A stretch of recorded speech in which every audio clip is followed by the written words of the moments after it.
সুবহানাল্লাহ সুবহানাল্লাহ।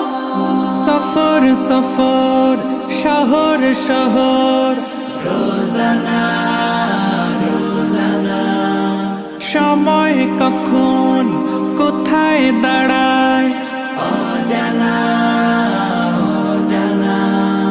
জীবনের প্রতি পাঠে একা একা চলি পথে আর চলে